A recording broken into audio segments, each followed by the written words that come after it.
ನೋಡಿ ಇಲ್ಲಿ ಇದೇ ಕಾಣ್ತಾ ಇದೆಯಲ್ಲ ಮೇಲೆ ಬಾಕ್ಸ್ ಇದೆಯಲ್ಲ ಇದೇ ಸರ್ಚ್ ಬಾರು. ಇಲ್ಲಿ ಏನ್ ಟೈಪ್ ಮಾಡ್ಬೇಕು ನಾವ್ ಹೇಳಿ? KSEAB ಅಂತ ಹೇಳಿ ಇದು ಮಾಡ್ಬಿಟ್ಟು ನೀವೇನ್ ಮಾಡ್ಬೇಕು? ಸರ್ಚ್ ನೋಡಿ ಇಲ್ಲಿ ಬರ್ತವೆ KSEAB ನಲ್ಲಿ. ನೋಡಿ ಈಗ ಒಂದು ಇದು ಕೊಟ್ಟೆ ನೋಡಿ ಓಪನ್ ಆಯ್ತಲ್ವಾ? ಈ ತರ ಈಗ ನೋಡಿ ಫಸ್ಟ್ನದು KSEAB ಬೋರ್ಡ್ ಕರ್ನಾಟಕ ಸರ್ಕಾರ ಅಂತ ಇದೆ. ಇದನ್ನ ಓಪನ್ ಮಾಡ್ಕೋಬೇಕು. ನೋಡ್ರಿ ಇದ್ರ ಬಂತ ನೋಡಿ ಈ ತರ ಮೆನು ಓಪನ್ ಆಗುತ್ತೆ. ಸೊ ಇದು ನೋಡಿ ಇಲ್ಲಿದೆ ನೋಡ್ರಿ ಸ್ಟೂಡೆಂಟ್ ಕಾರ್ನರ್. ಸರಿನಾ? ಕಾಣ್ತಾ ಇತ್ತೇನ್ರ? ಇದಕ್ಕೆ ಹೋಗಿ ಕ್ಲಿಕ್ ಮಾಡಿದ್ರೆ ನಿಮ್ಗೆ ಏನ್ ಬರುತ್ತೆ ನೋಡ್ರಿ ವೆಬ್ಸೈಟ್ 2025-26ನೇ ಸಾಲಿನ SSLC ಪರೀಕ್ಷೆಗೆ ಸಂಬಂಧಿಸಿದಂತ ಮಾಹಿತಿ ಇದೆ. ಸೊ ಇಲ್ಲಿ ಹೋಗ್ಬಿಟ್ಟು ನೋಡ್ರಿ ನಿಮ್ಗೆ ಏನಿದೆ ನೋಂದಣಿ ಇದೆ, ಎಲ್ಲ ಇದಾವೆ. ನೋಂದಣಿ ಅಡ್ಮಿಷನ್ ಆಗೋದಂಗೆ ಇದೆಲ್ಲವ.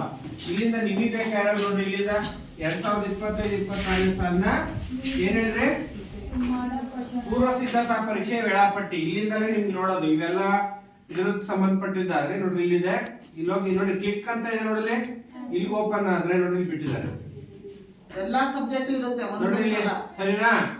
ಇದು ಪೂರ್ವ ಸಿದ್ಧತಾ ವೇಳಾಪಟ್ಟಿ ಮೊದಲನೇದು ಇದು ಗೊತ್ತಾಯ್ತಾ? ಇದಾದ್ಮೇಲೆ ನೋಡ್ರಿ ಮತ್ತೆ ಎರಡನೇದು ಬ್ಲಿಂಕ್ ಆಗ್ತಿದೆ ನೋಡ್ರಿ. ನ್ಯೂ ಅಂತ ಬ್ಲಿಂಕ್ ಆಗ್ತಿದಲ್ವಾ? ಸೊ ಇವೇನ್ ಹೇಳಿ ಇವು ಡೇಟ್ ಇದ್ರ ಮೇಲೆ ಹೋಗಿ ನೋಡಿ ಇಲ್ಲಿ ಕ್ಲಿಕ್ ಕೇರ್ ಅಂತ ಇದೆ. ಇದ್ರ ಮೇಲೆ ಹೋಗಿ ನೀವು ಕ್ಲಿಕ್ ಮಾಡ್ಬೇಕು. ಸೊ ಈ ತರ ಮಾಡಿದ್ರೆ ನೋಡಿ ವೆಬ್ಸೈಟ್ ಅಲ್ಲಿ ಓಪನ್ ಆಗ್ತದೆ.